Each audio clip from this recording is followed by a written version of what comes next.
channel Ngulik Horor.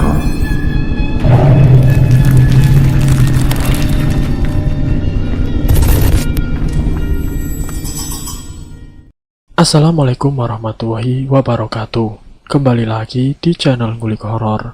Channel ini menceritakan tentang kisah-kisah misteri.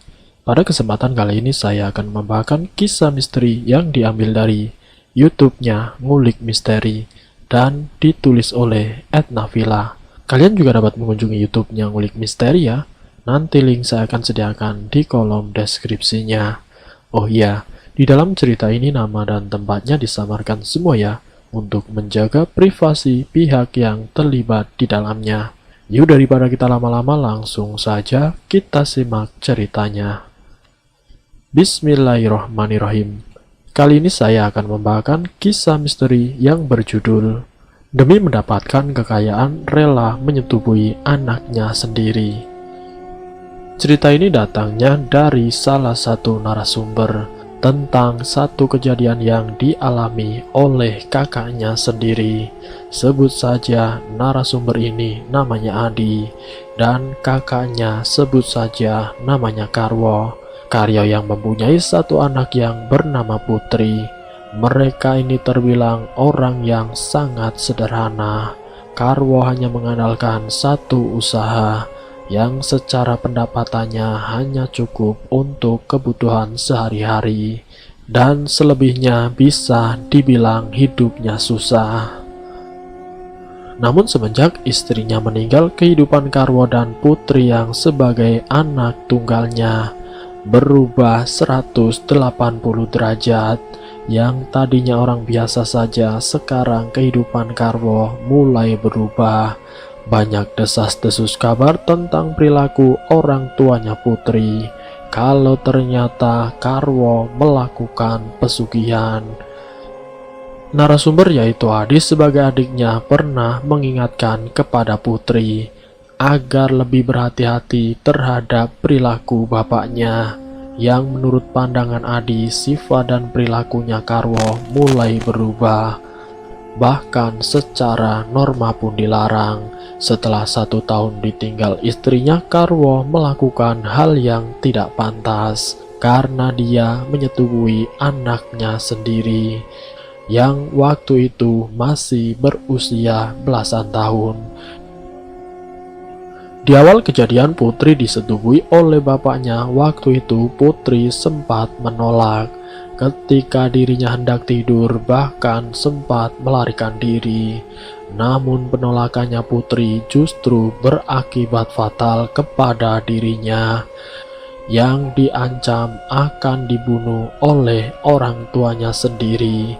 Namun berkat bujuk rayunya Karwo, Putri pun menyetujuinya agar Putri yang sebagai anak tunggal bisa menjadi kaya raya dan disegani oleh banyak orang. Dan itu adalah merupakan salah satu syarat ritual pesugihan yang harus dilakukan, yaitu dengan berhubungan badan dengan anak kandungnya sendiri. Putri pun akhirnya menyetujui, dan ritual itu pun dilakukan di hari tertentu, dan itu terus-menerus terjadinya sampai berbulan-bulan. Dari hasil ritualnya itu, Karwo bisa membeli apapun yang dia inginkan. Aset-aset mahal dibelinya, sampai membangun usaha di berbagai kota telah dilakukannya. Disinilah Putri benar-benar mengalami beban yang membuat Adi sebagai adik kandungnya Karwo merasa murka terhadap apa yang dialami oleh Putri. Tapi waktu itu Putri belum mengakui kalau kelakuan bejat bapaknya ini dilakukan sudah berbulan-bulan. Dari hubungan terlarang tersebut, kekayaan Karwo dan Putri terus semakin meningkat. Semuanya berjalan mulus tanpa ada halangan, karena Karwo dalam 1 bulan sekali selalu berhubungan badan dengan putrinya. Karena jika ritual itu dihentikan, akan berdampak kepada kelangsungan kekayaannya yang mungkin akan hilang dalam sekejap. Itulah yang membuat Putri mau tidak mau harus melayani nafsu bejat orang tuanya setiap sebulan sekali. Namun akibat dari seringnya berhubungan membuat Karwo tidak bisa lagi menyetubuhi anaknya, karena ternyata alat kelaminnya Karwo bermasalah. Di 2 tahun terakhir sebelum Karwo meninggal, dia mengakui kelakuannya kepada Adi kalau dirinya melakukan pesugihan dan mempunyai satu penyakit yang tidak bisa diobati. Bahkan dari pengobatan manapun itu tidak ada satupun yang bisa berhasil. Awalnya di bulan pertama Karwo dirawat di rumah sakit. 1 bulan Adi dan istrinya dan juga Putri menjaga Karwo secara bergantian, yang pada saat itu keadaan Karwo sudah sangat memprihatinkan. Alat kelaminnya selalu mengeluarkan darah, dan itu pun tidak bisa dihentikan. Badan yang kurus, mata yang sudah sayu, nada bicaranya pun sudah mulai melemah. Perawatan 1 bulan tidak menghasilkan apa-apa. Putri yang menginginkan orang tuanya sembuh itu sempat dibawa sampai ke luar negeri, yang tujuannya untuk kesembuhan orang tuanya. Tapi tetap saja pengobatan yang modern yang serba canggih itu tidak berhasil. Justru keadaannya Karwo semakin memburuk. Selama 2 bulan mengalami sakit setelah kegagalan dari rumah sakit pertama dan juga rumah sakit yang kedua. Dan yang dirawat di luar negeri pun semuanya gagal. Dan di bulan ketiga setelah pulang dari rumah sakit, Putri mencoba mencari pengobatan alternatif dengan mendatangkan dukun sakti yang berharap agar bisa mengobati penyakit yang diderita orang tuanya. Karena penyakit yang diderita Karwo yaitu alat kelaminnya. Yang diderita Karwo yaitu alat kelaminnya setiap kali mengeluarkan darah yang sangat bau. Selama 3 bulan Karwo sakit-sakitan, tubuhnya semakin kurus layaknya seperti mayat hidup. Namun ada salah satu dukun yang mengobatinya dan dia menjelaskan kalau itu semua akibat dari gangguan iblis. Namun tidak ada satupun yang bisa mengobati si Karwo agar keadaannya lebih baik lagi. Dan akibat dari pengobatan dukun itu keadaannya Karwo semakin parah saja. Dikarenakan dukun yang dipanggil oleh Putri ternyata berdampak buruk. Dukun itu memasukkan hal-hal gaib yang katanya bertujuan untuk menghentikan pendarahan di alat kelaminnya Karwo. Namun ternyata itu membuat keadaan Karwo semakin memburuk.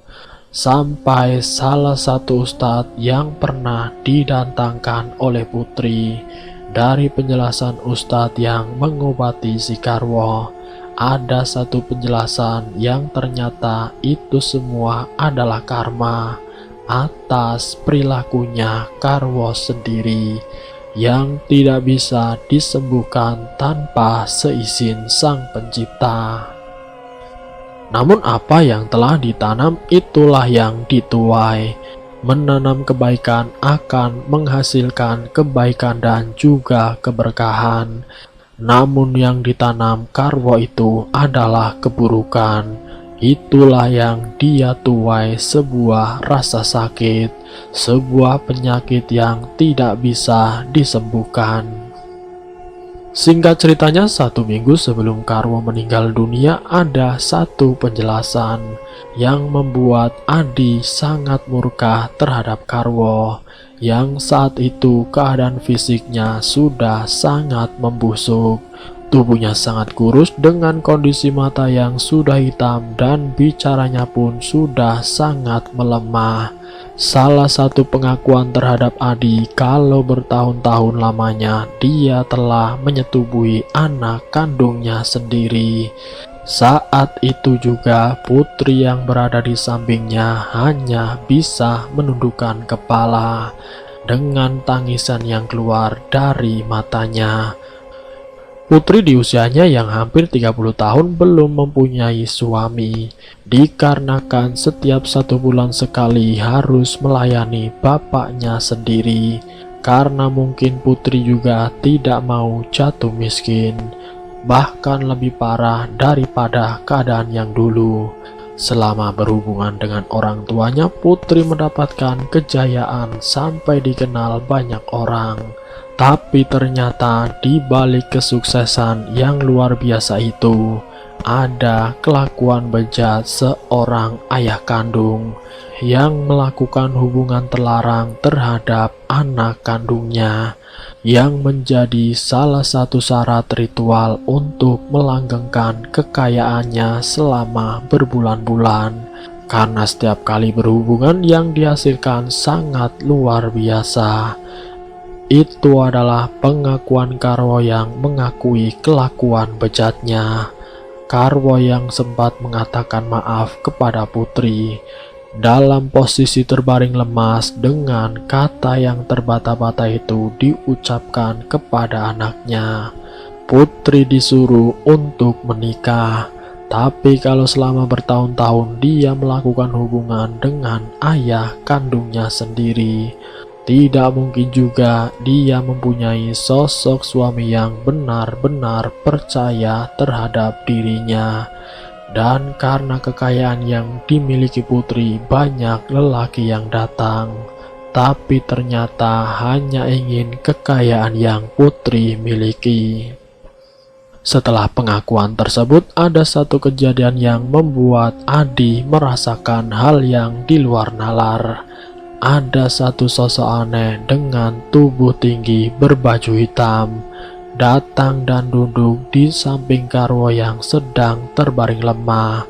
Entah siapa sosok itu. Adi yang masih berusaha mencari cara, dan dia mengunjungi salah satu pesantren yang ada di daerahnya untuk mendoakan kakaknya agar dimudahkan dalam sakaratul mautnya. Dan seorang ustadz yang mengurus pesantren tersebut dipanggil oleh Adi untuk mendoakan kakaknya. Selama 3 hari berturut-turut membacakan doa-doa untuk kemudahan Karwo dalam sakaratul mautnya, seorang ustadz menyuruh Karwo dan putri untuk mengakui perbuatannya di hadapan para santri. Dengan nafas yang tersengal-sengal dan mata yang melotot, keadaan Karwo setelah Karwo mengakui perbuatan bejatnya selama berbulan-bulan, dan akhirnya Karwo meninggal dunia. Namun tidak berhenti sampai di situ saja. Putri yang menyaksikan ayah kandungnya meninggal dunia, dia sempat diarahkan oleh sang ustadz yang telah memudahkan sakratul maut ayahnya untuk putri melakukan tobat sebelum terlambat.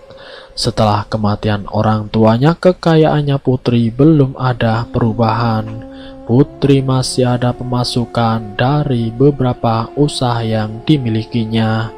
Masih belum ada kejadian-kejadian yang membuat usahanya itu berubah, walaupun orang tuanya sudah meninggal.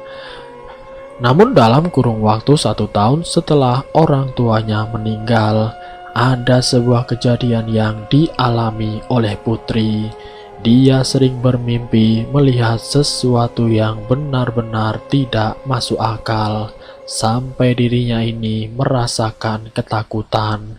Dia melihat sosok ayah dan ibunya sedang disiksa dan dicambuk oleh sosok yang tubuhnya tinggi besar berbaju hitam. Seringkali sosok itu muncul di hadapan putri dan menyiksa orang tuanya. Bukan hanya 1 atau 2 kali, tetapi hampir setiap hari. Setiap kali putri tertidur, pasti memimpikan hal tersebut. Sampai putri datang lagi ke salah satu ustadz yang diantar oleh Adi yang sebagai pamannya. Putri meminta pertolongan bagaimana caranya agar dirinya itu bisa tenang tanpa ada rasa takut yang berlebihan, yang setiap kali dia mengingat apa yang pernah dilakukan, dan tentang ketakutannya terhadap harta kekayaannya yang akan habis. Kekhawatiran, ketakutan, dan kecemasannya itu mulai muncul ketika mimpi buruk itu selalu datang menghantui dirinya. Dan selama 1 tahun terakhir, usaha yang dimilikinya mulai mengikis satu persatu. Putri mengalami kebangkrutan. Putri menyadari dan mengakui kalau sepeninggalan orang tuanya ternyata tidak membuat kekayaannya itu abadi. Putri semakin hari semakin terlihat terpuruk. Ketika Putri ingin melakukan taubatnya, dia diminta satu pertanggungjawaban dan harus menerima kenyataan kalau semua kekayaannya itu akan habis dan hilang tanpa bekas. Setelah Putri berpikir hampir 1 minggu, Putri akhirnya melakukan tobatnya. Walaupun ia sadar dengan kekayaan harta benda semuanya akan musnah, karena semuanya didapat oleh bantuan jin lewat ritual yang dilakukan bersama ayah kandungnya. Putri menyadari bahwa segala sesuatu yang berwujud harta atau materi, semua itu akan hilang, tidak mungkin dia bawa sampai ke liang lahat. Dan itu pun disaksikan oleh Putri sendiri ketika bermimpi tentang orang tuanya yang selalu disiksa, yang membuat dirinya benar-benar ingin tobat. Setelah Putri melakukan tobat, hidupnya Putri benar-benar susah dalam hal apapun, termasuk juga usahanya untuk mencari jodoh. Tidak ada satupun laki-laki yang mau menerimanya, dikarenakan usia Putri yang sudah lanjut. Walaupun Adi berusaha menjodohkan Putri, tetap saja sampai saat ini pun Putri belum menikah. Sementara Adi dan istri dan juga keluarganya, termasuk anak-anaknya, harus bersanding dengan Putri yang hidup sebatang kara. Dan selesai. Semoga apa yang saya sampaikan di cerita ini bisa memberikan hikmah dan memberikan pelajaran bahwa harta benda itu hanya bersifat sementara. Apa yang ada dalam kisah ini kita bisa ambil sisi positifnya. Semua yang ada di dunia ini hanyalah bersifat sementara. Tidak ada yang kekal, tidak ada yang abadi. Terima kasih sudah mampir di channel ini. Jika kalian tertarik dengan video kami, silahkan tekan tombol like, share, dan komen. Tekan subscribe untuk mengikuti video kami selanjutnya. Wassalamualaikum warahmatullahi wabarakatuh.